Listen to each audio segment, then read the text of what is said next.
Assalamu alaikum wa rahmatullahi ta'ala wa barakatuh. Alhamdulillahi rabbil alamin.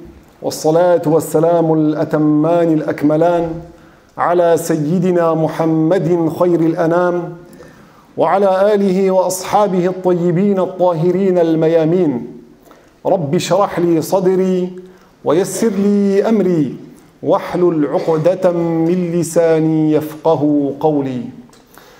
روى الإمام الترمذي أن النبي صلى الله عليه وسلم تسليما كثيرا قال.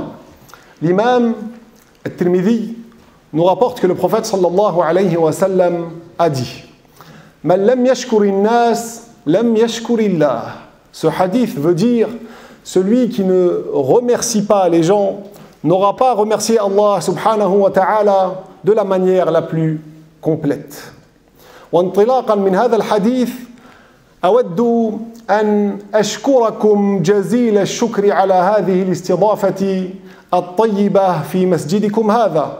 Et en partant de ce hadith prophétique, je tiens à vous présenter mes chaleureux remerciements pour m'avoir honoré et m'avoir invité dans votre mosquée pour effectuer justement cette conférence.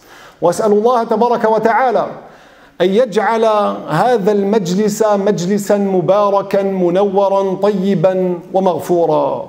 Et bien sûr, je demande à Allah subhanahu wa ta'ala qu'il fasse que notre assise soit une assise bénie, illuminée, remplie de miséricorde de la part d'Allah subhanahu wa ta'ala et qu'il nous agrée jami'an tous ensemble. كلامنا اليوم يا أحبابي هو كلام مؤثر جدا. Aujourd'hui, on va traiter un sujet qui est vraiment particulier car il est très touchant. يدخل في كل قلب بلا استئذان. Ce sujet-là entre dans le cœur sans même en demander l'autorisation. يدخل في ضمير كل من له فيه وزن ذرة من الإيمان. Le sujet du jour rentre dans le cœur de chaque croyant qui a au moins un atome de foi dans son cœur. لأننا نتكلم اليوم عن أفضل رجل عاش على وجه هذه الأرض. Car aujourd'hui, on parle du meilleur des hommes. On parle du meilleur des gens qui a vécu sur la surface de la terre.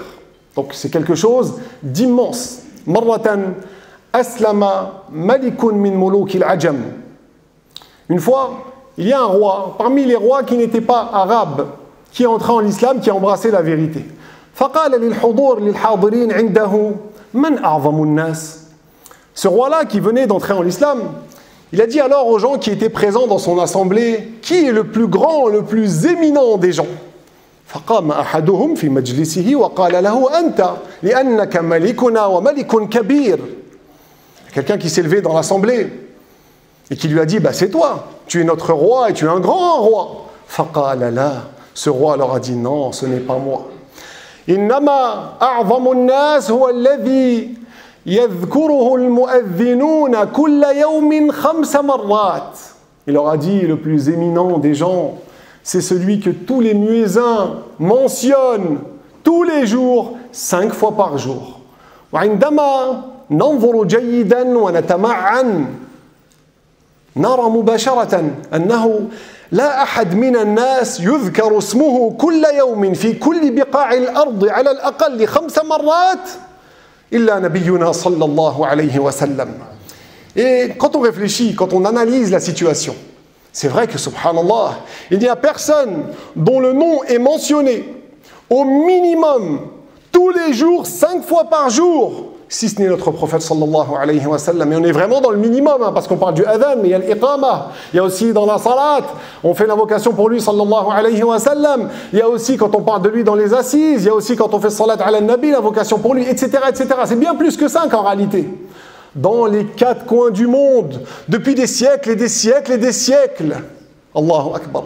حتى الذين هم مشهورون جدا في زماننا هذا لا تصل شهرتهم il a هذه الدرجة. Même les plus grandes stars d'aujourd'hui, tu prends celui qui a le plus de followers sur Insta ou sur TikTok ou sur les réseaux, celui qui fait le plus de vues sur Snap au quotidien, son influence, sa notoriété n'atteint même pas 1/1000 de celle du prophète sallallahu alayhi wa sallam. وعندما نذكر النبي صلى الله عليه وسلم ونتحدث عنه ونمدحه تنزل البركات والرحمات ويتزين المجلس.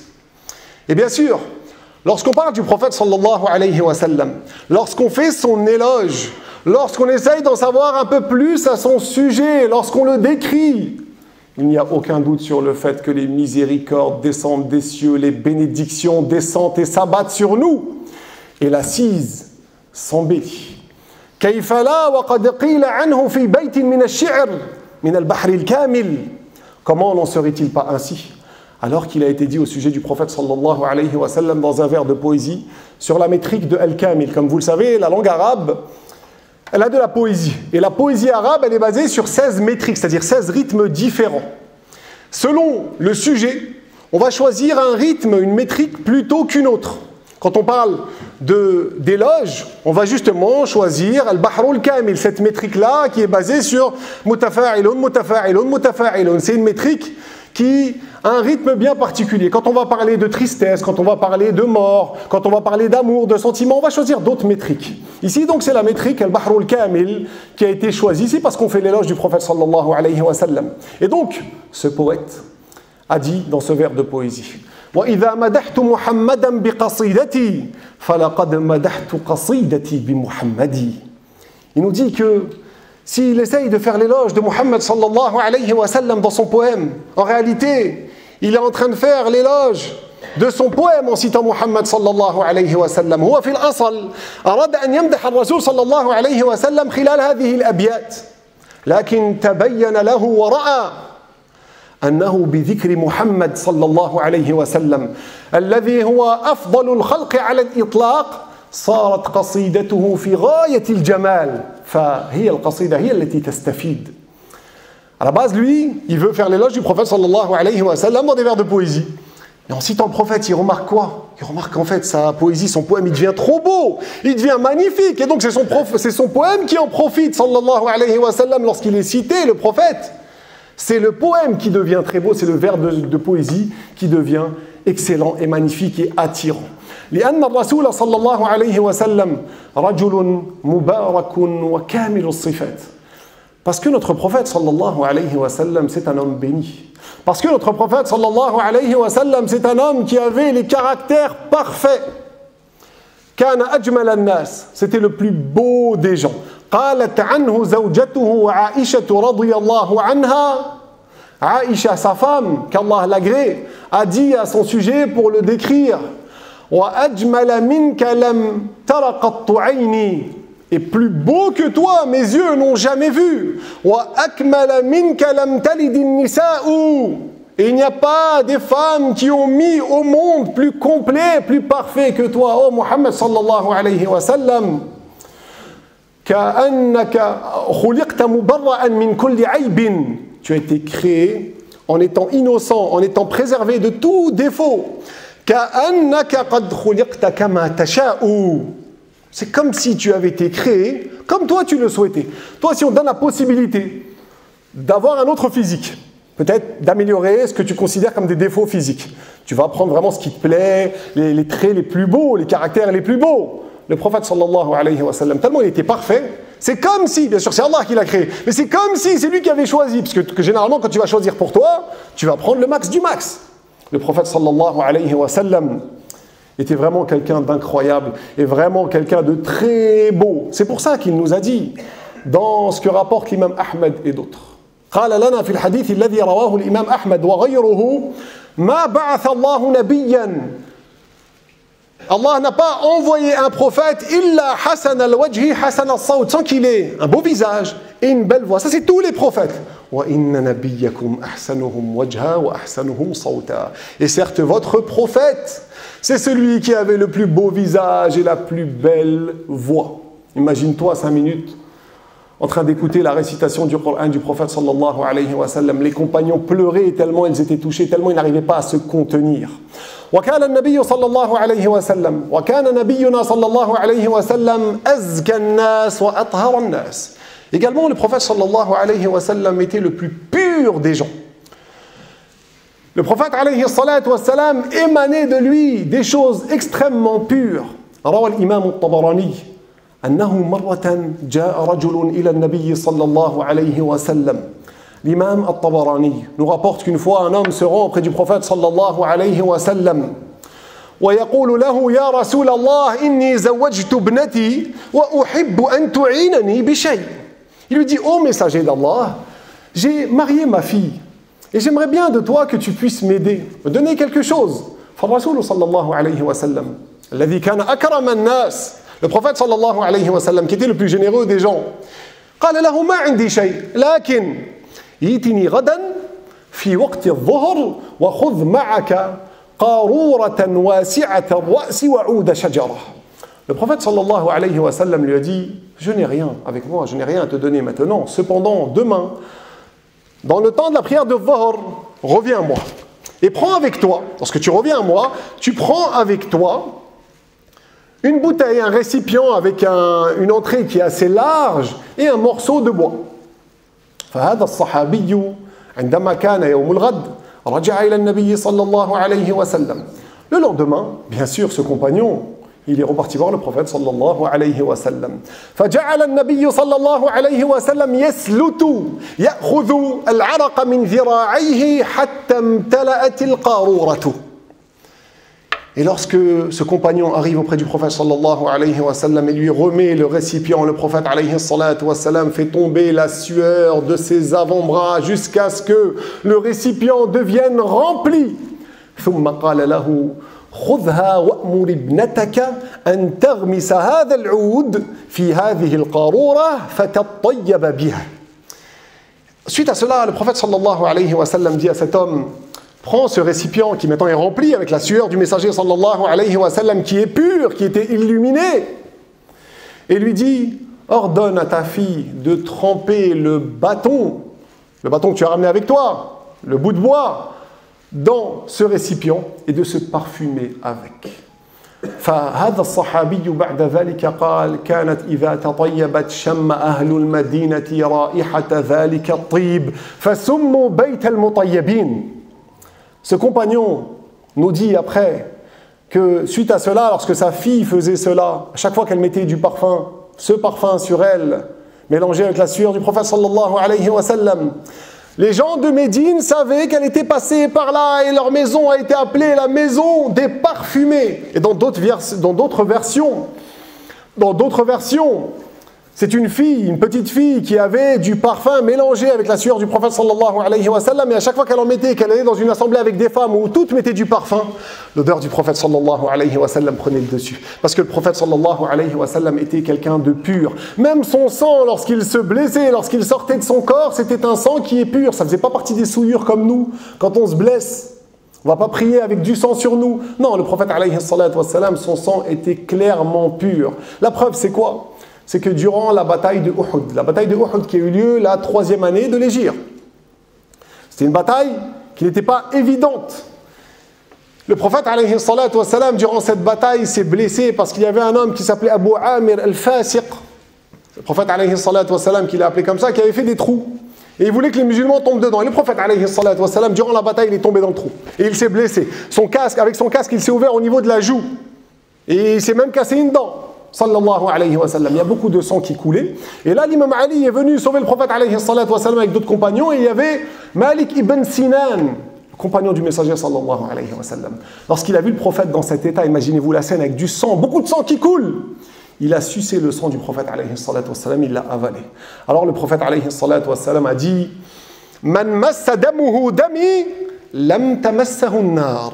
Celui qui a eu mon sang, qui s'est mélangé avec son sang, le feu ne va pas le toucher. Le prophète alayhi salatu wa sallam était pur. وكان النبي صلى الله عليه وسلم أحسن الناس خلقا. Le prophète également, c'était celui qui avait les meilleurs comportements. Il avait l'excellence de comportement. بمعنى الكلمة, véritablement. كان يجلس مع الفقراء ويؤنسهم ويأكل معهم ويقضي حوائجهم. Le prophète صلى الله عليه وسلم, il faisait quoi? Il s'asseyait avec les pauvres, il mangeait avec eux. C'est pas comme certains à notre époque, ils ont honte qu'on les croise avec un pauvre. Il va te dire, ah, la chouma et tout, lui, il a rien, skin, ou il a une voiture ancienne. Comment je vais monter dans sa voiture et traîner avec lui ou sortir avec lui? Les gens, ils vont me voir dans cette voiture qui date de je sais pas combien de temps. Le prophète sallallahu alayhi wa sallam ne réfléchissait pas comme ça. Il mangeait par terre avec les pauvres. Il était modeste. Et il était à leur service sallallahu alayhi wa sallam. Il réglait leurs affaires alayhi salatu wa salam. وكان النبي صلى الله عليه وسلم في خدمة الناس. Et le prophète عليه الصلاة والسلام, à chaque fois il était au service des gens. Quand quelqu'un il avait besoin de lui, il répondait à l'appel. C'est pas comme certains aujourd'hui, tu les appelles, ils ne sont pas là pour toi. والنبي صلى الله عليه وسلم كان إذا سلمت عليه ابتسم لك في وجهك. Et le prophète عليه الصلاة والسلام, quand il te passait le salam et que tu lui serrais la main, ce n'est pas comme beaucoup de gens malheureusement qui font une tête d'enterrement. Il te faisait un sourire, alayhi salatu wassalam. وَكَانَ لَا يَنْزِعُ يَدَهُ قَبْلَ أَنْ تَنْزِعَ أَنْتَ يَدَكَ. Et le prophète n'enlevait pas sa main jusqu'à ce que toi, tu enlèves ta main, alayhi salatu wassalam. وَكَانَ يَصْبِرُ أَمَامَ الْمَصَائِبِ. Et le prophète sallallahu alayhi wa sallam était quelqu'un de très patient avec les gens. Il patientait face aux épreuves. وَكَانَ لَا يَرُدُّ سَائِلًا. Et le prophète sallallahu alayhi wa sallam ne rejetait pas, ne renvoyait pas les mains vides celui qui lui demandait quelque chose. كما جاء في صحيح مسلم مرة جاء رجل إلى النبي صلى الله عليه وسلم وشحذ طلب منه شيئا يعني. Dans le sahih de Muslim, il nous est rapporté qu'une fois un homme se rend auprès du prophète sallallahu alayhi wa sallam et il mendie, lui demande quelque chose. فالرسول صلى الله عليه وسلم بكل سهولة أعطى له غنما بين جبلين. Le prophète, avec autant d'aisance, avec autant de facilité, lui a donné quoi? Il lui a donné du bétail entre deux montagnes. Ça avait une grande valeur à cette époque. فرجع الرجل إلى قومه وقال لهم يا قوم اسلموا فإن محمدا يعطي عطاء لا يخشى الفاقة أي الفقر. L'homme est alors rentré auprès des siens, dans sa tribu. Et il leur a dit, oh mon peuple, oh ma tribu, entrez en islam, embrassez la vérité. Parce que Muhammad sallallahu alayhi wa sallam, il donne comme celui qui ne craint pas du tout la pauvreté. Ça montre que c'est quelqu'un de sincère dans son message. وكان النبي صلى الله عليه وسلم أشجع الناس. Également, le prophète صلى الله عليه وسلم était celui qui était le plus courageux parmi les gens. ذكر الإمام القاضي عياض في كتابه الشفاء أنه في ليلة من الليالي فزع أهل المدينة لما سمعوا صوتا غريبا قويا في المدينة. L'imam al-Qadi Iyad, dans son livre Al-Shifa, il nous rapporte qu'une fois, durant une nuit, les gens de Médine ont été pris par une frayeur car ils ont entendu un son, un bruit qui était étrange, qui faisait peur. Ils sont alors sortis pour voir ce qui se passait. À l'époque, c'était pas comme aujourd'hui, les lampadaires, tu vois bien, les feux de route. Il n'y avait pas tout ça. La lumière avec ton portable. À l'époque, c'était pas comme ça. Ils sont sortis justement pour voir ce qui se passait dans la ville. Et lorsqu'ils sont sortis, qu'est-ce qu'ils ont trouvé? Ils ont croisé qui? التقوا بالنبي صلى الله عليه وسلم وهو كان راجعا راكبا على فرس بغير سرج صلى الله عليه وسلم متقلدا سيفه فهدأهم من روعهم وخوفهم. Lorsqu'ils sont sortis pour voir donc ce qui se passait dans la ville, ils ont vu le prophète sallallahu alayhi wa sallam. Et quand ils l'ont croisé, le prophète ne venait pas de sortir, il était en train de revenir. Il était sorti, il avait compris ce qui s'était passé, c'est bon, il avait réglé l'histoire. Sallallahu alayhi wa sallam. Si je puis dire, il avait sécurisé le périmètre. Le prophète sallallahu alayhi wa sallam, à ce moment-là, était sur une monture. Sans selle, il avait son épée. Et il les a automatiquement, bien sûr, directement calmés, afin qu'il n'ait pas de frayeur.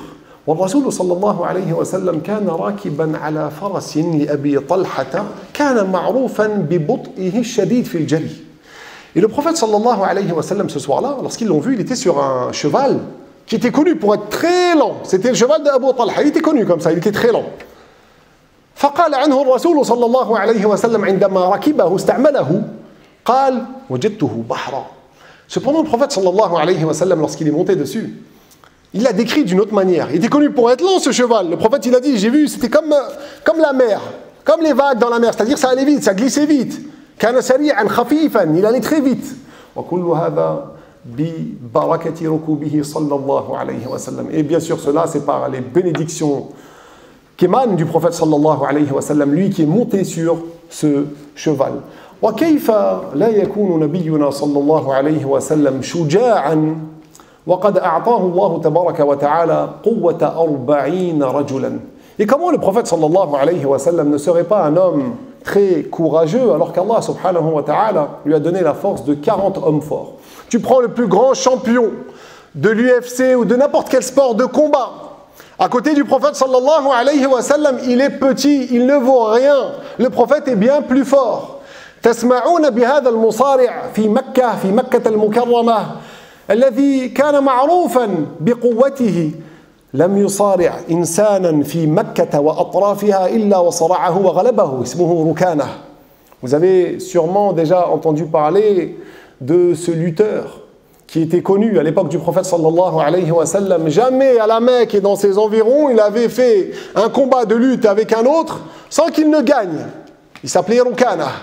مرة قال للنبي صلى الله عليه وسلم يا محمد تصارعني على أن لك كذا وكذا يعني من الغنم. Une fois il voit le prophète sallallahu alayhi wa sallam, il lui dit Muhammad, est-ce que tu acceptes de faire un combat de lutte avec moi? Et si tu gagnes, tu auras telle et telle somme, tel et tel bétail. الرسول عليه الصلاة والسلام لا يهمه المال، لا يريد المال أبدا، لكنه يريده أن يرضخ للإسلام فقبل. Le prophète sallallahu alayhi wa sallam ne courait pas après l'argent, après le bétail. Ce n'était pas son problème, ça. Ça ne l'intéressait pas. Ce que le messager d'Allah sallallahu alayhi wa sallam voyait dans cette affaire, c'est que cet homme-là, Rukana, obéisse à l'islam, qu'il embrasse la vérité, alors il a accepté. فَبَدَأَتِ الْمُصَارَعَةِ. Et donc le combat a commencé. الرسول صلى الله عليه وسلم بكل سهولة بسم الله أمسكه ووضعه أرضا أضجعه لا يملك ركانه من نفسه شيئا. Le prophète صلى الله عليه وسلم avec autant d'aisance, autant de facilité, bismillah, il l'a pris, il l'a mis par terre, il l'a bloqué. Rukana ne pouvait plus bouger. تعجب ودهش ركانه. Rukana s'est étonné. قال له يا محمد ما أنت الذي ثبتني على الأرض. Il a dit oh Muhammad, c'est pas toi qui m'as bloqué par terre. عرف أن في الأمر سرا. Il a su qu'il y avait quelque chose derrière. فقال له يا محمد تصارعني مرة أخرى على أن لك كذا وكذا يعني زيادة. Et là il dit au prophète sallallahu alayhi wa sallam oh Muhammad, tu acceptes un second combat avec moi, on remet ça et tu auras encore plus de bétail. فالرسول صلى الله عليه وسلم قال له والغنم مردود عليك. Le prophète il lui dit quoi à ce moment-là? Mais garde ton bétail, je ne fais pas du bétail moi. Le prophète alayhi salatu wassalam voulait sa guidance, sa guidée. فصارعه الرسول صلى الله عليه وسلم مرة ثانية وثالثة يغلبه دائما بدون مشقة. Alors le prophète a encore fait un combat de lutte avec lui une deuxième fois, une troisième fois et à chaque fois il gagnait facilement. فركان عندئذ علم وعرف أن الرسول صلى الله عليه وسلم مؤيد الله ينصر نبيه فدخل في الإسلام. Rukana, suite à cela, a compris directement que le prophète sallallahu alayhi wa sallam était soutenu, qu'Allah accordait la victoire à son prophète sallallahu alayhi wa sallam et le soutenait. Il est alors entré en l'islam, il a embrassé la vérité. ونبينا صلى الله عليه وسلم أيده الله تبارك وتعالى بمعجزات باهرات تدل على صدقه وأنه نبي مرسل. Et notre prophète sallallahu alayhi wa sallam, Allah subhanahu wa ta'ala l'a appuyé avec des miracles étonnants qui prouvaient sa véracité et qui montraient que c'était un messager, prophète envoyé. Minha ma rawahu al-imam Ibn Abi Shaybah. Parmi ces miracles, il y a ce que rapporte l'imam Ibn Abi Shaybah. أنه مرة جاء رجل أعمى إلى النبي صلى الله عليه وسلم. Il nous rapporte qu'un jour un homme aveugle se rend auprès du messager صلى الله عليه وسلم. فنفث الرسول صلى الله عليه وسلم أي أخرج من ريقه الطاهر في عينيه اللتين لا يبصر بهما. Lorsque le prophète alayhi salatu wassalam voit cet aveugle devant lui, il poustillonne avec ses poustillons sa salive qui est pure et qui est meilleure que le musc dans les yeux de cet aveugle. فيقول راوي الحديث. Suite à cela, le rapporteur du hadith nous dit فوالله لقد أدركته ابن 80 سنة يدخل الخيط في الإبرة. الله أكبر. Le rapporteur du hadith, il nous dit quoi? Il témoigne d'une chose incroyable. Il nous dit, par Allah, j'étais présent lorsque cet homme aveugle a atteint 80 ans. Et à cet âge avancé, il arrivait à faire entrer le fil dans l'aiguille. Par la baraka du prophète sallallahu alayhi wa sallam, il a recouvert la vue et plus que cela. Aujourd'hui, quand tu as 80 ans, c'est possible que ce ne soit pas évident pour toi de bien voir. C'est possible que tu portes des lunettes ou que ça aille mal. Peut-être même avec les lunettes, tu ne vas pas arriver à faire rentrer le fil dans l'aiguille. وغير ذلك من المعجزات الكثيرة التي يطول ذكرها لأنه قيل إنها بلغت قريب 3000. Et encore autres, bien d'autres miracles qui ont été accordés au prophète sallallahu alayhi wa sallam, mais on ne peut pas tous les citer bien sûr, ça prendrait trop de temps car il a été dit qu'elles arrivent environ, que ces miracles-là atteignent environ 3000 miracles. C'est énorme, c'est lui qui a eu le plus de miracles sallallahu alayhi wa sallam parmi les prophètes. وفوق كل هذا فوق هذه الأوصاف الحميدة والأخلاق الرفيعة نبينا صلى الله عليه وسلم هذه الأوصاف والأخلاق التي ذكرنا منها الشيء القليل الرسول صلى الله عليه وسلم له فضل كبير علينا. Et en plus de tout cela, en plus de ces caractères honorables et de ces comportements éminents qu'on a un tout petit peu cités en introduction, en plus de tout cela, le prophète sallallahu alayhi wa sallam avait un grand mérite sur nous alayhi salatu wassalam. وهذا الفضل هو أنه كان سببا لهدايتنا إلى نور الإيمان أنه جاء بالحق.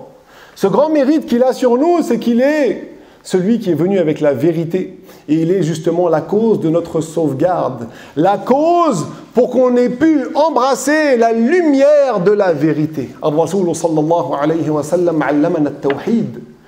La chose la plus importante que le prophète sallallahu alayhi wa sallam nous a enseigné, bien sûr, c'est le tawhid. Allamana anna Allah tabaraka wa ta'ala huwa alladhi yastahiqqu al-ibadah wa la sharika lahu. Le prophète sallallahu alayhi wa sallam il nous a appris qu'Allah est celui qui mérite l'adoration. Il est celui qui mérite qu'on lui voue un culte extrême, qu'on se soumette à lui à l'extrême. Et il n'a pas d'associé. Wa annahu khaliqu kulli shay. Et qu'Allah subhanahu wa ta'ala est le créateur de toutes choses. وَهُوَ غَنِيٌّ عَنِ الْعَالَمِينَ لَا يَحْوِيهِ مَكَانٌ وَلَا يَجْرِي عَلَيْهِ زَمَانٌ وَلَا يُشْبِهُهُ شَيْءٌ مَهْمَا تَصَوَّرْنَا بِبَالِنَا فَاللَّهُ بِخِلَافِ ذَلِكَ. Et le prophète sallallahu alayhi wa sallam nous a fait savoir qu'Allah est tout puissant sur toutes choses, qu'il n'a pas besoin des mondes, qu'il n'a pas besoin de la création, qu'il n'est pas concerné par l'espace, par le temps, par la matière, que rien ne lui ressemble. Quoi qu'on imagine en notre esprit, Allah subhanahu wa ta'ala en est différent. وكذلك الرسول صلى الله عليه وسلم أخبرنا وعلمنا أن كل الأنبياء الذين سبقوه كانوا على دين واحد ألا وهو الإسلام من أولهم آدم إلى النبي صلى الله عليه وسلم. Aussi le prophète صلى الله عليه وسلم nous a clairement dit, clairement appris que tous les prophètes qui ont existé, du premier des prophètes, Adam alayhi salam, jusqu'au dernier Muhammad sallallahu alayhi wa sallam, en passant par Nuh, en passant par Ibrahim, par Moussa, par Sulaiman, par Yahya, Zakaria, Isa, jusqu'à Muhammad sallallahu alayhi wa sallam, tous, ils sont venus avec une seule et même religion, un seul et même message, adorer Allah et ne rien lui associer. Tous, ils étaient sur l'islam. الدين الوحيد الذي رضيه الله لعباده هو الإسلام لا غير. La seule religion qu'Allah subhanahu wa ta'ala a agréée, qui te sauvera au jour dernier, dans l'au-delà, c'est l'islam.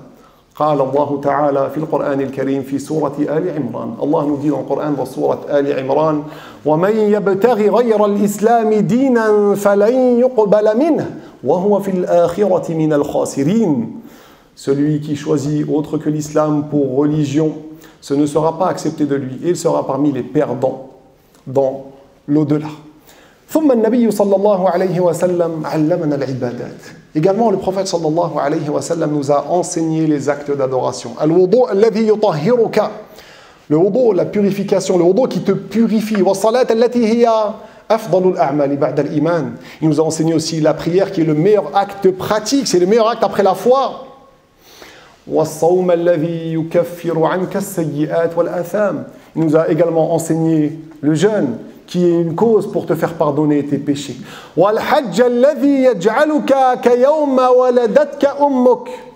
Aussi le hajj qui fait en sorte que lorsque tu le finis, c'est comme si tu sortais du ventre de ta mère. Et aussi la zakat, l'aumône, qui va justement purifier tes biens. Il nous a aussi enseigné le fait d'être bienfaisant, de respecter nos parents, d'être à leur service, de ne pas leur manquer de respect d'aucune manière que ce soit, de les écouter. De respecter les plus âgés, les plus anciens. D'être doux, d'être gentil, d'avoir de l'indulgence avec les plus petits. D'être bon avec son voisin. D'honorer son invité. وعلمنا كذلك صلى الله عليه وسلم أن نصبر أمام المصائب. Le prophète nous a appris à patienter durant les épreuves. وعلمنا كذلك أن نكون في خدمة الناس وأن لا نتكبر أبدا. Il nous a aussi enseigné d'être au service des gens.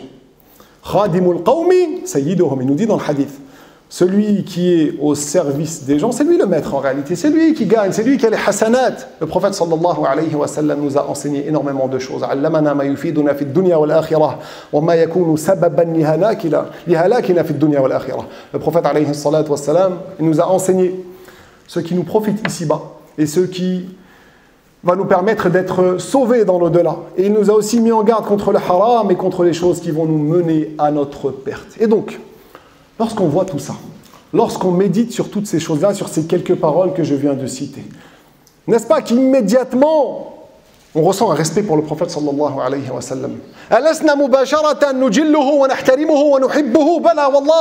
N'est-ce pas qu'immédiatement, on aime le prophète alayhi salatu wa sallam, on veut se rapprocher de lui, on veut en savoir plus sur lui, on se réfère à lui, on essaye de lui ressembler et on le vénère, on lui voue un respect alayhi salatu wa sallam. Il n'y a aucun doute sur cela.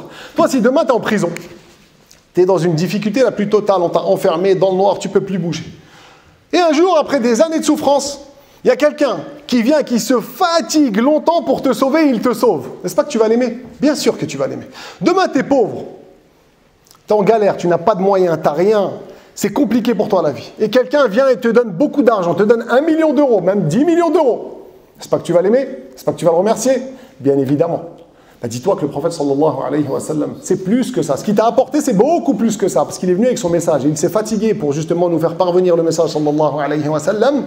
Et il a été la cause pour qu'on quitte les ténèbres, qu'on évite les ténèbres de l'égarement vers la lumière de la foi. Et ça, c'est plus cher. Ça a une meilleure valeur que l'argent. Ton argent, tu vas l'utiliser, après ce sera fini. Tu vas t'en lasser. Et quand tu meurs, si on le met sur ta tombe, on met les 10 millions d'euros. Ils ne vont pas te sauver. Alors que la foi dans ta tombe va te sauver, la lumière du prophète sallallahu alayhi wa sallam dans ta tombe va te sauver. Donc aimer le prophète alayhi wa sallam, c'est quelque chose d'obligatoire, c'est quelque chose de très important. Et c'est quelque chose même d'évident.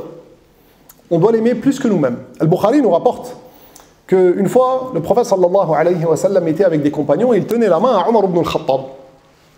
Et là, Omar ibn al-Khattab s'adresse au messager sallallahu alayhi wa sallam, il lui dit « Ya Rasulallah, la anta ahabbu ilayya min kulli shay illa min nafsi » Omar lui dit quoi? Il lui dit, oh messager d'Allah, certes, je t'aime plus que tout autre, si ce n'est ma propre personne. فالرسول صلى الله عليه وسلم قال له لا والذي نفسي بيده حتى أكون أحب إليك من نفسك. Le prophète il lui a dit non, Omar, c'est-à-dire non, ça c'est pas un degré de foi qui est complet. Par celui qui détient mon âme par sa puissance. Tu auras un degré complet lorsque tu vas me préférer à toi-même, à ta propre âme. Omar ibn al-Khattab, في الأصل تكلم بهذا الكلام بحسب الطبع. Omar ibn al-Khattab, comme l'ont dit les savants, il a dit cette parole-là quand il a dit sauf moi, sauf ma propre personne, parce qu'il a parlé de manière naturelle sans réfléchir. بعد ذلك عندما تمعن وفكر وفهم أن الرسول هو سبب نجاته في الآخرة مباشرة قال له يا رسول الله الآن لأنت أحب إلي من نفسي. Après avoir réfléchi, après s'être rendu compte que le prophète sallallahu alayhi wa sallam, mais sans lui, on est quoi? Sans lui, comment on va être sauvé? C'est lui qui nous a tout appris. C'est lui la cause de bien pour nous. Il a dit quoi au prophète sallallahu alayhi wa sallam? Maintenant, ô messager d'Allah, je te préfère même à moi. فقال له الرسول الآن يا عمر يعني اكتمل إيمانك. Alors le prophète lui a dit, maintenant oui Omar, c'est-à-dire ta foi, c'est bon, elle est complète. Les compagnons du prophète sallallahu alayhi wa sallam, ils ont vécu avec le messager d'Allah sallallahu alayhi wa sallam. Donc ce n'est pas du tout étonnant de leur part que d'aimer le prophète alayhi salatu wa sallam d'un amour qui est très profond. Une fois, l'imam Ali a été questionné, le cousin du prophète alayhi salatu wa sallam. Kayfa kana hubbukum li rasulillah sallallahu alayhi wa sallam. Il a été questionné, comment vous aimiez le prophète, vous les compagnons? فقال كان والله أحب إلينا من أموالنا وأولادنا وآبائنا وأمهاتنا ومن الماء البارد على الظمأ. Il a répondu quoi l'imam Ali? Il a dit par Allah, on le préférait à notre argent. وإنه لحب الخير لشديد وإنه لحب الخير لشديد. Dans sourate Al-Adiyat, Allah il nous fait savoir quoi? Que la plupart des humains ils sont très attachés à l'argent. Quand tu parles de donner l'argent, se libérer de l'argent, faire des aumônes, souvent tu vois les gens, ils bug, ils ont du mal. Ali témoigne que les compagnons, ils préféraient largement le prophète sallallahu alayhi wa sallam à leur richesse. Il a dit à nos enfants, pour ceux qui sont jeunes parents ou ceux qui sont anciens, qui ont éduqué ceux qui ont vraiment goûté aux enfants, ils savent combien, subhanallah, on est attaché à son enfant. Il vient, il lui fait un câlin tous les jours, il lui fait des bisous, il aime son enfant. Mais le prophète sallallahu alayhi wa sallam, akthar min hadha, c'est bien plus que cela, l'amour envers lui qu'avaient les compagnons.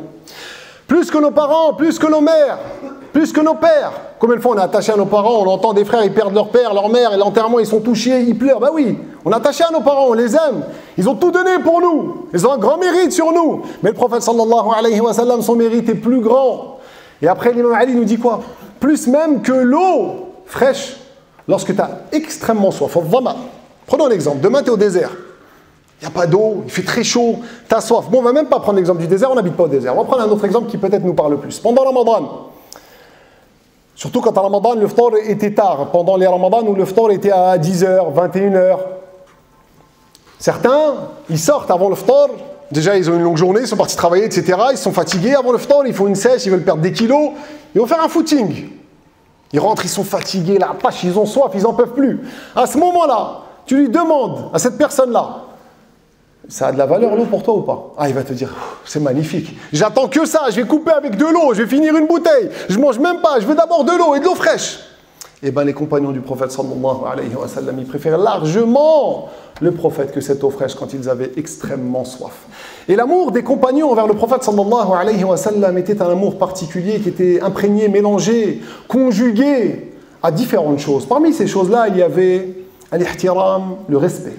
Ils aimaient le prophète, et donc ils respectaient le prophète sallallahu alayhi wa sallam, à un tel point que Amr ibn al-As, le compagnon du messager sallallahu alayhi wa sallam, une fois il a dit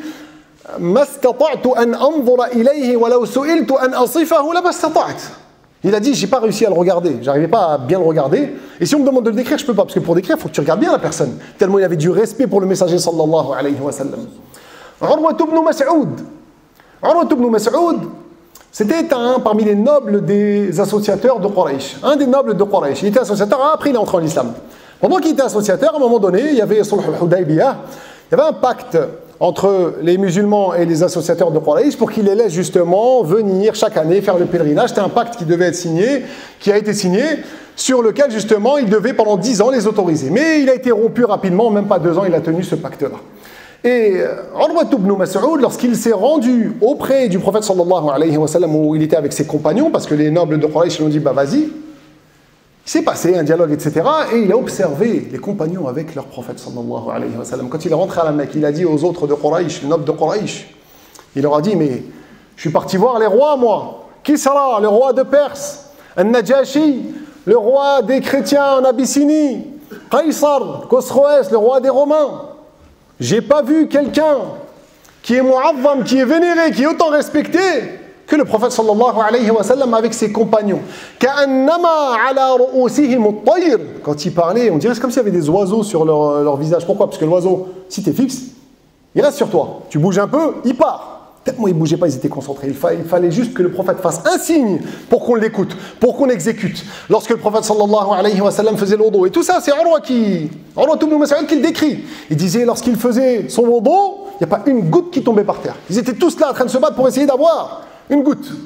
Pour se frotter avec la baraka du prophète sallallahu alayhi wa sallam, pour profiter des bénédictions du prophète alayhi wa sallam. Pareil avec son crachat qui était pur. Regardez le respect qu'ils avaient pour le messager sallallahu alayhi wa sallam. Également, prenons un autre exemple qui montre le respect extrême. Abu Ayyub al-Ansari. Abu Ayyub al-Ansari, vous savez, quand le prophète alayhi salatu wa sallam a fait l'émigration de la Mecque vers Médine, lorsqu'il est arrivé à Médine, les gens de Médine, bien évidemment, ils voulaient tous l'accueillir chez lui. C'est normal, c'est le meilleur des gens, c'est le prophète alayhi salatu wa sallam. Il s'avère que finalement, le prophète est parti pendant plusieurs mois chez Abu Ayyub al-Ansari, dans sa maison. Et cette maison, d'ailleurs, elle a une histoire. La maison de Abu Ayyub al-Ansari. Environ 7-8 siècles avant le prophète sallallahu alayhi wa sallam. Environ 700 ans avant le prophète alayhi salatu wa sallam. Il y avait un homme qu'on appelait Tubba. Son nom c'est Tubban As'ad. Tubba, c'est un nom générique qu'on donne au roi, au gouverneur du Yémen. Il y a eu plusieurs donc Tubba, comme plusieurs pharaons, comme plusieurs Kisra, etc.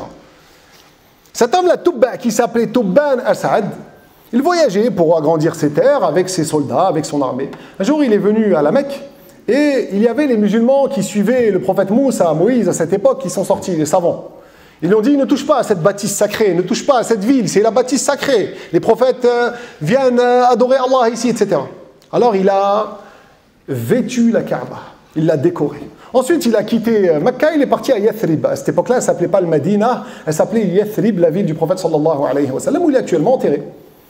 Lorsqu'il est arrivé là-bas, il y a des ahbars, il y a justement des savants parmi les gens qui suivaient l'islam à l'époque du prophète Moussa alayhi salam qui sont sortis, ils lui ont dit hop, hop, hop. Ici, c'est justement la terre de Nabi Akhir zaman. Il va faire la hijra ici, il va venir ici, il va mourir ici. On a lu ça dans les livres anciens. Alors lui, il était tout content. Il a dit il y a un prophète qui va venir ici, le dernier des prophètes.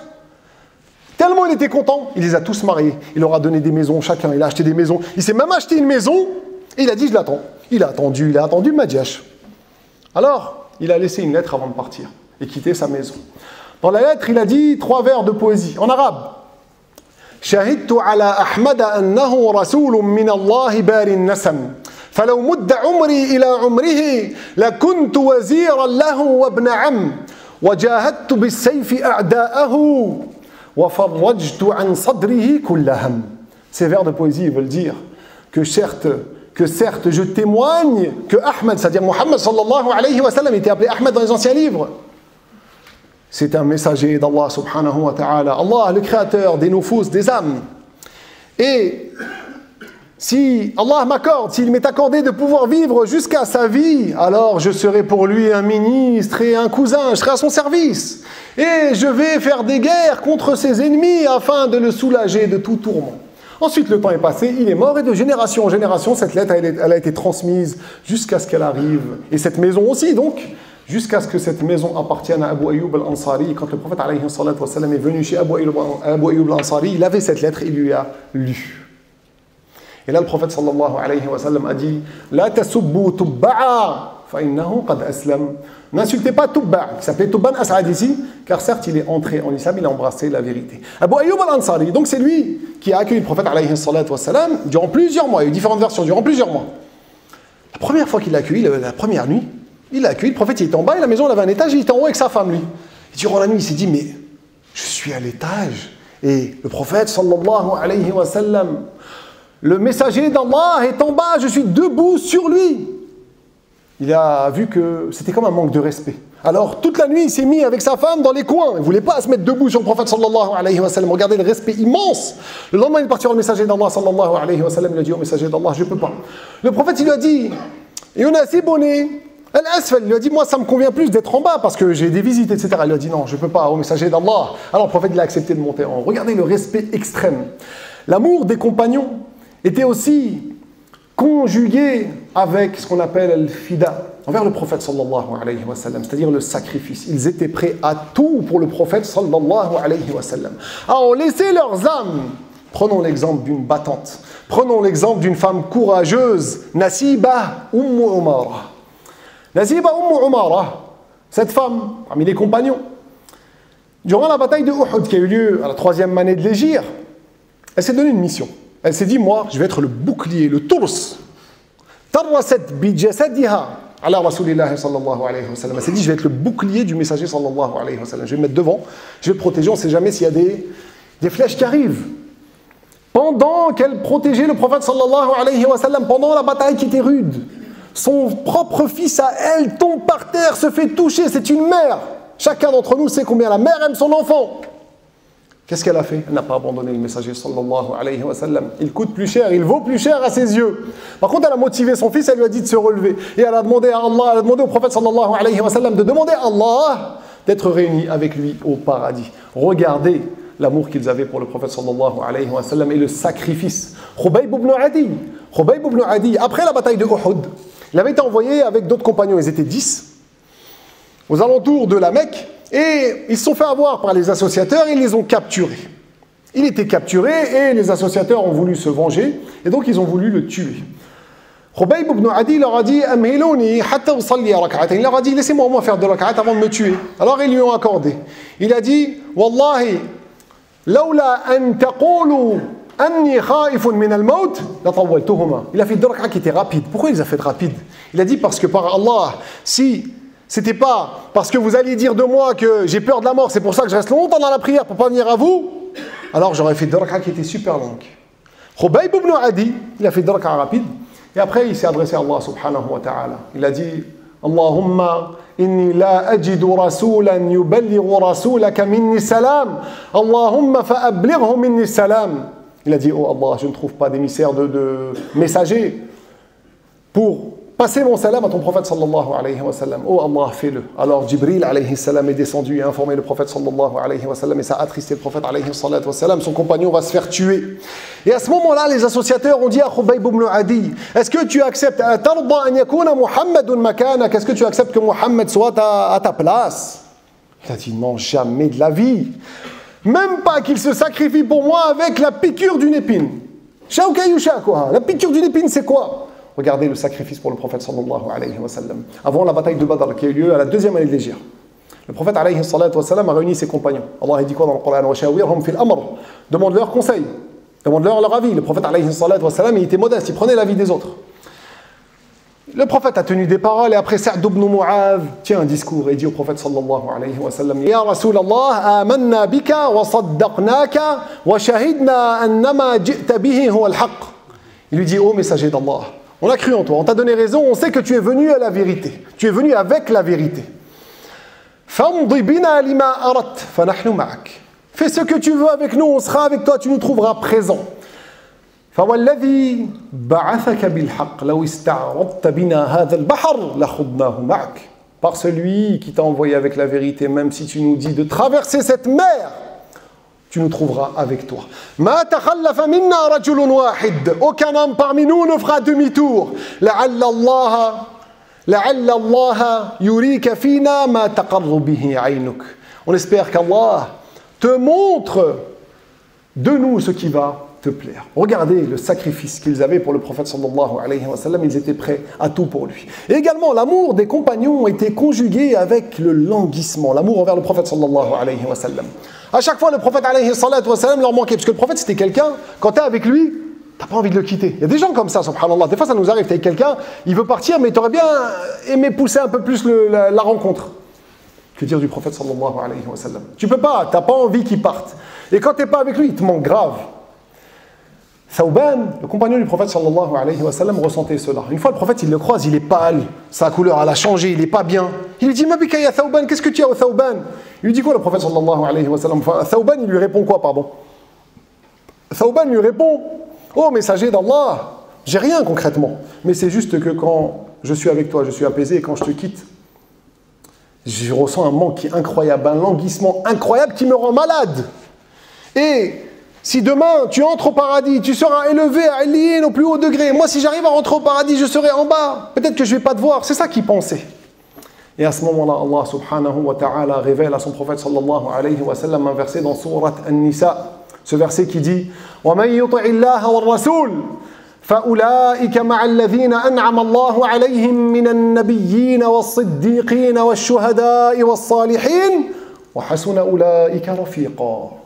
Ce verset veut dire, et ceux qui obéissent à Allah et à son prophète sallallahu alayhi wa sallam, son messager, ceux-là seront avec ceux qui ont été comblés parmi les prophètes, parmi les véridiques, parmi les martyrs, parmi les dévots. Et quelle bonne compagnie! Imaginez-vous à ce moment-là la réaction de Thawban, qui est soulagé, il sait qu'il pourra voir le prophète sallallahu alayhi wa sallam, et même les autres prophètes, au paradis. Ça, c'était pendant la vie du messager sallallahu alayhi wa sallam. Même après sa mort, les compagnons du prophète se languissait du messager sallallahu alayhi wa sallam, Bilal ibn Rabah. Bilal ibn Rabah, il était mourant, le prophète il était parti, il était déjà mort. Bilal continue à vivre, etc. Il arrive à la fin de sa vie, les mourants. Sa femme est à côté et elle dit Wa hazana, oh quelle tristesse. Normal, une femme elle perd son mari, elle est triste. C'est tabi'i, c'est normal, c'est logique, c'est naturel. Il dit quoi Bilal à ce moment-là? T'imagines, tu quittes tes enfants, tu quittes ta famille, tu quittes ton entourage, lui il dit quoi? Balwa tarabah. Bien au contraire, quelle joie. Ghadan nalqa al-ahibbata Muhammadan wa sahbah. Il a dit demain on va rencontrer les bien-aimés Muhammad et ses compagnons. Ils étaient comme ça. Et après, cet amour a été transmis aux successeurs des compagnons, ceux qui sont venus après les compagnons. Les successeurs, ils n'ont pas vu le prophète sallallahu alayhi wa sallam, mais l'amour est resté, et cet amour doit rester jusqu'à notre époque. Saïd ibn al-Musayyib, ou al-Musayyib, on peut dire les deux. Un grand tabi'i, un grand successeur des compagnons.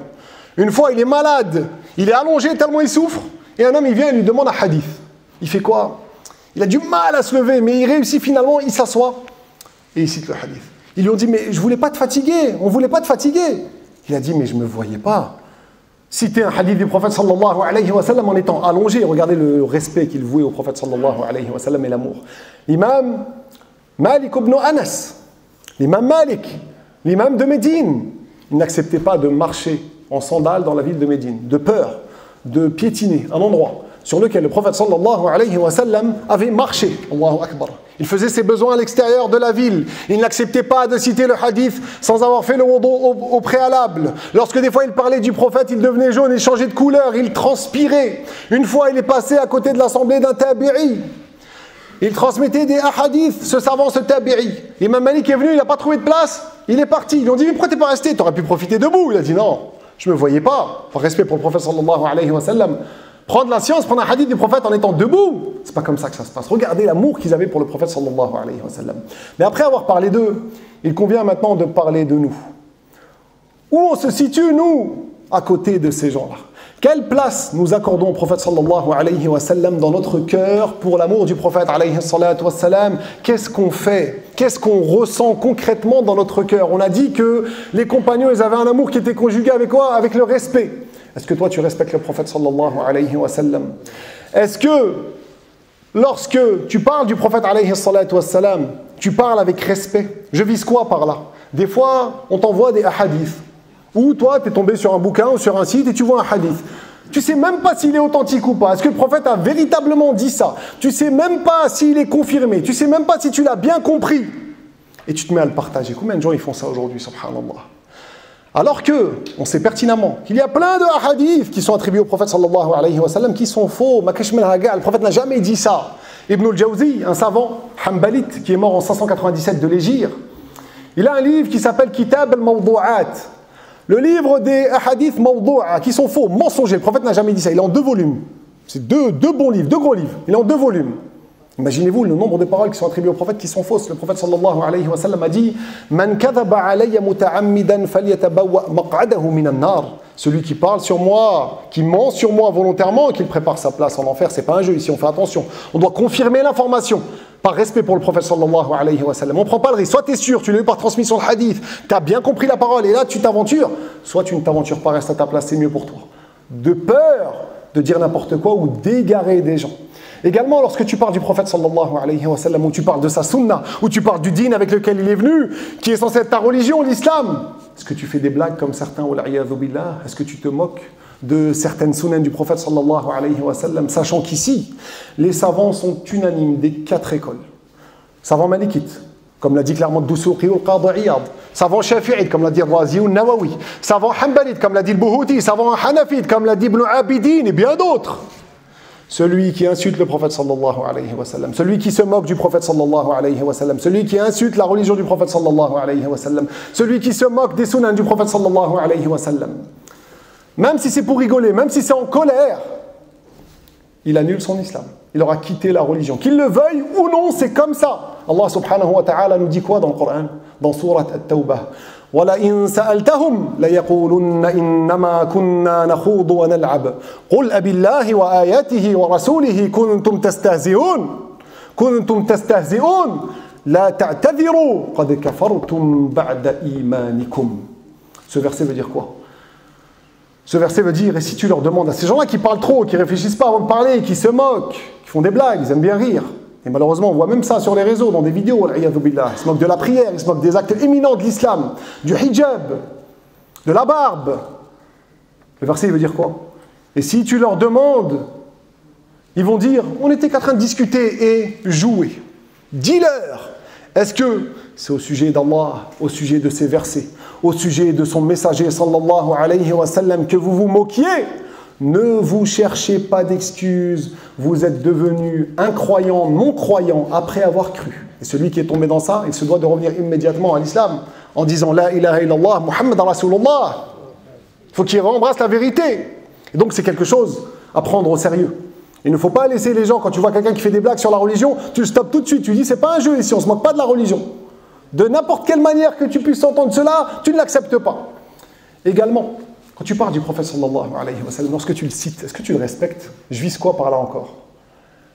Est-ce que tu fais salat ala nabi? Le prophète il a dit Al-bakhilu man dhukirtu inda falam yusalli alayhi. Le prophète il nous a dit quoi? L'avare c'est celui, lorsque mon nom est cité auprès de lui, il ne fait pas l'invocation en ma faveur. Sur ça on est d'accord, ok. Mais comment tu prononces cette invocation? Malheureusement, beaucoup de gens aujourd'hui ne respectent pas le prophète sallallahu alayhi wa sallam à travers salat ala nabi quand ils parlent de lui. Ils vont dire le prophète, Muhammad sallallahu alayhi wa sallam. Ça c'est complètement faux et c'est haram, c'est interdit, ce n'est pas autorisé. Pourquoi? Parce qu'il y a le nom de Allah dedans. On déforme le nom d'Allah, c'est pas autorisé. Si quelqu'un dit Allah Akbar, sa prière elle n'est pas valable. Les fuqaha le disent clairement des 4 écoles. Si quelqu'un déforme le nom d'Allah, il veut entrer en sa salat, c'est pas valable. Il faut qu'il prononce correctement. Que dire quand on fait salat ala nabi sallallahu alayhi wa sallam? Lui qu'on aime tant, déjà, il est où le respect avec lui? Quand tu as un entretien avec le N+1, N+2, tu veux un travail, tu vas t'appliquer, tu vas réviser ton speech. Tu vas y aller, tu vas t'appliquer, tu vas bien prononcer pour pas paraître pour quelqu'un qui est dyslexique ou je sais pas. Et quand tu parles du prophète sallallahu alayhi wa sallam, tu fais vite, tu dis sallallahu alayhi wa sallam. C'est faux ça, ce n'est pas correct. Al-Khalil ibn Ahmad al-Farahidi, un grand louraoui, linguiste, savant du salaf. C'est le premier qui a écrit un dictionnaire en arabe, Kitab al-Ayn. Il l'a écrit pas dans l'ordre de Alif Batatha, mais par rapport au makharij des huruf, par rapport au point d'articulation des lettres qu'on voit dans le tajwid. D'abord la hamza, après le ha, etc., les lettres de la gorge, jusqu'à la sortie de la bouche. Il dit clairement, Khalil ibn Ahmad al-Farahidi, que la yajuzu hadful alifi fi lafzil jalala. T'as pas le droit d'enlever la prolongation dans le nom d'Allah. On dit Allah, on dit pas Allah. Allah, on dit Allah. Alors que dire de celui qui dit sallallahu alayhi wa sallam? Ça montre pas un respect pour le prophète sallallahu alayhi wa sallam. Et on a dit aussi que les compagnons, ils avaient un amour où ils étaient prêts à se sacrifier pour lui. Nous, qu'est-ce qu'on a fait comme sacrifice pour le dîn? Qu'est-ce que tu as fait dans ta vie? Pose-toi la question. En quoi tu t'es sacrifié pour le dîn? Des fois, on entend des gens qui te disent oui, j'avais le choix entre 2 travails, il y en a un, il est beaucoup mieux payé, mais je ne peux pas faire ma salade dedans. L'autre, je peux, mais je ne gagne pas assez. Oui, mais il faut faire des choix dans la vie. Tu veux le paradis ou tu veux la dunya? Sacrifie-toi. Pareil, une sœur, elle a le choix entre 2 travails. Elle va te dire ouais, mais l'autre, il ne paye pas assez. Je peux mettre le hijab, mais il ne paye pas assez. Oui, mais il faut faire des choix. On ne te dit pas de ne pas travailler, mais fais des choix dans la vie. Sacrifie-toi pour ton dîn, pour ta tombe. C'est pour toi en réalité. C'est toi qui vas être sauvé. Donc, il faut réfléchir à ces choses-là. En quoi tu t'es sacrifié? Et aussi, leur amour était conjugué avec quoi? Avec le languissement. Est-ce que toi, le prophète sallallahu alayhi wa sallam te manque? Est-ce qu'il arrive un jour dans lequel tu ne penses pas à Allah et à son prophète? Subhanallah, on trouve des musulmans d'origine musulmane. Yaoum, usbou', smana, shahr, am. Ça lui traverse même pas l'esprit, Allah, prophète, islam, ouelo. Il prie pas, il est là, subhanallah. Dans quel grand péché ils sont au minimum ces gens-là? Ça fait peur. Le prophète sallallahu alayhi wa sallam, sinon on ne se languit pas de lui, lui il se languissait de nous. Lui, le prophète sallallahu alayhi wa sallam, une fois il était avec ses compagnons, il a dit wa shawqa. Il a dit quel manque. Wadidtu an law laqitu ashabi, wadidtu an law laqitu ikhwani. Il a dit wa shawqa, wadidtu an law laqitu ikhwani. Quel manque si seulement je pouvais voir mes frères. Les compagnons ils nous ont dit alasna ikhwanaka ya Rasulallah. Ils ont dit mais c'est pas nous tes frères au messager d'Allah. Il a dit antum bal antum ashabi, vous êtes mes compagnons. Après il a dit ikhwani alladhina ya'tuna min ba'dikum yawaddu ahaduhum an law yarani walau bi ahlihi wa malihi. Mes frères c'est ceux qui vont venir après vous. Et ils vont espérer me voir, même si c'est aux dépens de leur argent et de leur famille, subhanallah. Et l'amour envers le prophète sallallahu alayhi wa sallam, quand on regarde bien, cet amour-là, c'est comme un médicament pour nous. Si tu as vraiment goûté à l'amour du prophète sallallahu alayhi wa sallam, dans ton cœur, tahunu alayka al-masa'ib, les épreuves deviennent faciles. Regardez dans la dunya, quand un homme et une femme s'aiment, Ils sont amoureux, l'amour passionnel du début, avec les papillons, c'est électrique, etc. Subhanallah, il parle d'amour et d'eau fraîche, on peut vivre, on peut supporter n'importe quelle difficulté, c'est pas grave, même si on n'a pas mangé, juste le fait que je sois avec toi, ça me suffit, etc. Regardez comment c'est fort. Imaginez-vous l'amour de ceux qui ont vraiment goûté. Imaginez-vous l'amour de ceux qui aiment le prophète sallallahu alayhi wa sallam. Un amour qui est basé sur le dîn, un amour pour Allah, par recherche de l'agrément d'Allah, un amour de la meilleure des créatures sallallahu alayhi wa sallam. C'est bien plus fort, c'est d'ailleurs pour ça que les grands dévots, les grands savants, comme l'ont dit les savants, si ces grands dévots-là, ces grands saints, on leur proposait tout le bas monde et la royauté du bas monde, ils ne voudraient même pas cela. Eux, s'ils marchent sur de la moquette ou de l'or, c'est pareil, kiff pour eux, ça ne change rien. Parce que vraiment, ils ont compris c'est quoi le vrai dhawq, le vrai hubb, c'est quoi vraiment le vrai bonheur. Et l'amour envers le prophète sallallahu alayhi wa sallam, c'est une sauvegarde pour nous, ça nous sauve. C'est vraiment quelque chose qui va nous sauver. Une fois, le prophète sallallahu alayhi wa sallam était avec ses compagnons, il y a un homme qui rentre et dit « Oh, messager d'Allah, c'est quand la fin du monde? C'est quand le sa'a? Yawm al-qiyamah » Le prophèt, il lui a dit « Wa ma a'datta laha » Mais qu'est-ce que tu as préparé pour ce jour-là? Il a dit rien, mais j'aime Allah et son prophète. Alors le prophète, il a dit « Al-mar'u ma'a man ahabba yawm al-qiyamah » Il leur a dit quoi? La personne sera avec celle qu'elle aime au jour dernier. Et là, Anas ibn Malik, le compagnon du prophète, qui était serviteur du prophète sallallahu alayhi wa sallam, il a dit quoi? Wallahi ma farihna kama farihna bi dhalika al-yawm, fi dhalika al-yawm. Il a dit, franchement, par Allah, on n'a pas été autant joyeux que durant ce jour. Parce que ça, il se dit, on aime le prophète, on va être avec lui au jour dernier. Je vais finir avec une chose. Maintenant, le dernier point, c'est comment augmenter cet amour pour le prophète sallallahu alayhi wa sallam. Honnêtement, comment on fait après avoir compris que les compagnons aimaient le prophète, ceux qui sont venus après aimaient le prophète, et que cet amour, en fait, il nous profite, et il faut aimer le prophète sallallahu alayhi wa sallam. Maintenant, la dernière question, c'est quoi? Ok, mais comment faire maintenant pour augmenter cet amour? Premièrement, il faut apprendre la religion. Si tu n'apprends pas la religion, tu es forcément perdu. Et au minimum, tu es un grand pécheur, comme l'ont dit les savants. Le prophète sallallahu alayhi wa sallam a dit « Talabul ilmi faridatun ala kulli muslim » qui est la relation de la religion, c'est une obligation pour chaque musulman et musulman. Tu n'as pas le choix. Un minimum, on n'est pas en train de dire que tu dois devenir savant ou imam. Non, un minimum, bien sûr. Comment faire ta salade, comment faire pas mal de choses. Et en apprenant la religion, il va se passer quoi? Tu vas en apprendre plus sur le prophète sallallahu alayhi wa sallam. Tu vas apprendre que le prophète, il avait l'habitude de faire le wudu avant de dormir, qu'il dormait sur le côté droit. Avant de dormir, il disait Allahumma bismika amutu wa ahya. Quand il se levait le matin, alhamdulillah, alladhi ahyana ba'dama amatana wa ilayhi al-nujur. Tu vas dire les invocations que le prophète sallallahu alayhi wa sallam avait l'habitude de dire.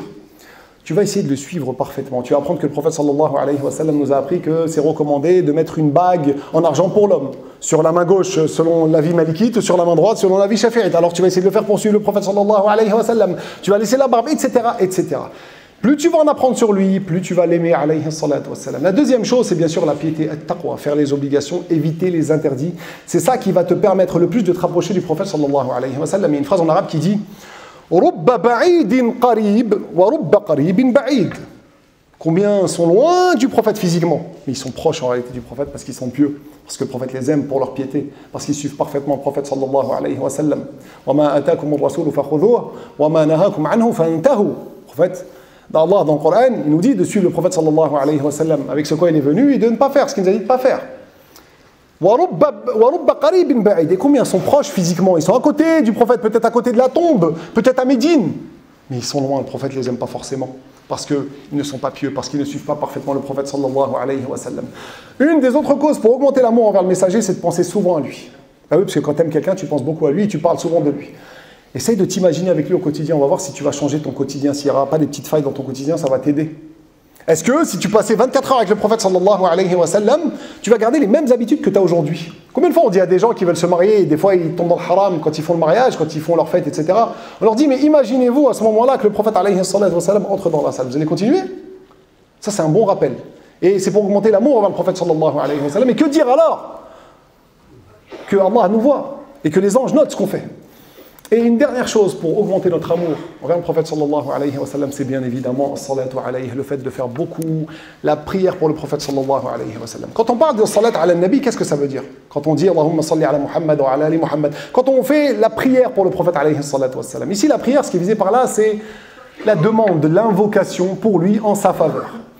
On vise par cette parole-là une invocation dans laquelle on demande à Allah d'augmenter en grade, en degré, le rang du prophète sallallahu alayhi wa sallam et de lui accorder la paix, le salut de toute nuisance et de préserver son cœur de la crainte qu'il avait pour sa communauté, sallallahu alayhi wa sallam, lui qui avait peur pour nous, qui nous aimait énormément. Ça, c'est quand on parle de salat ala nabi, de notre part, nous les humains, ou des anges, qui demandent, ils font salat ala nabi, et ils demandent aussi à Allah pour le prophète, sallallahu alayhi wa sallam. Par contre, quand on parle de salatullahi ala nabi, comme dans le verset « Inna Allah wa malaikatahu yusalluna ala nabi, ya ayyuhalladhina amanu sallu alayhi wa sallimu taslima » ce verset dans lequel Allah nous ordonne de prier pour le prophète, sallallahu alayhi wa sallam, au début, il écrit quoi?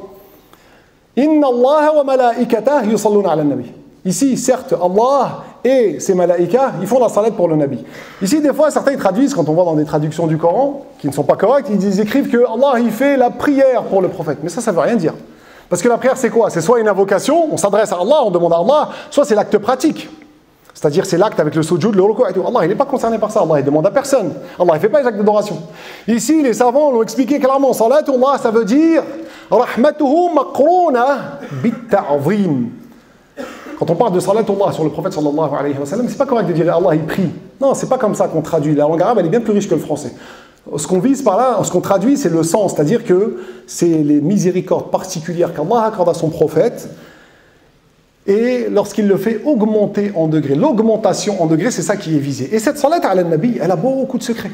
Énormément de secrets. Grâce à ça, tes affaires, tu vas les voir régler. Des fois, tu as des problèmes, tu es triste dans ta vie. Fais beaucoup de salat ala nabi. Beaucoup de fois, minimum. 300 fois le matin, 300 fois le soir. Tu verras que tu seras beaucoup facilité. Tu auras une lumière sur ton visage. Et c'est une cause aussi pour illuminer ta tombe et recevoir l'intercession du prophète sallallahu alayhi wa sallam.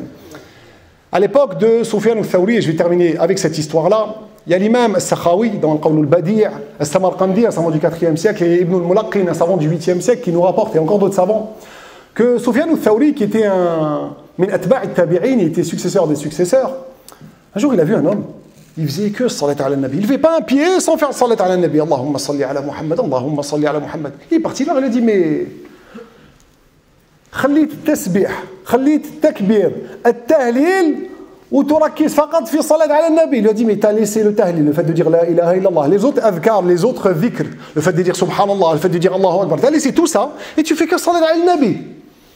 Et là, cet homme le regarde, il le reconnaît.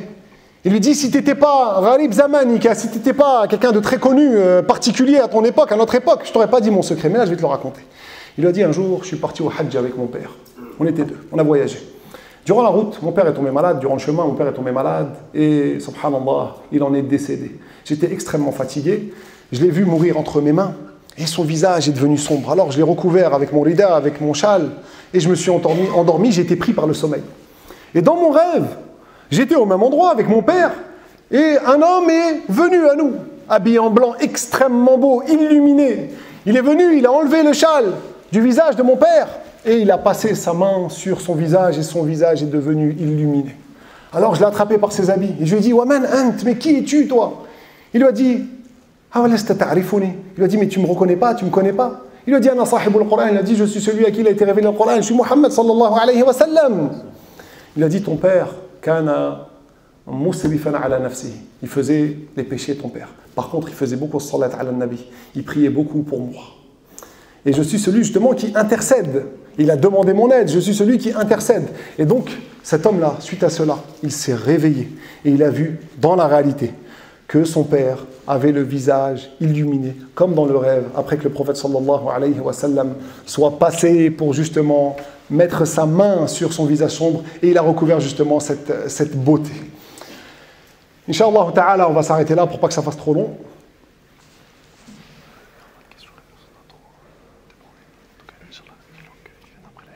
Ok, Inch'Allah ta'ala, comme on a beaucoup dépassé l'Aïcha, on va faire une séance de questions-réponses, mais après la salat. Comme ça, ça ne va pas déranger certains s'ils sont pressés ou qui veulent partir. Inch'Allah ta'ala, après la salat, on fera un peu de questions-réponses. Barakallahu fikum wa ahsanallahu ilaykum.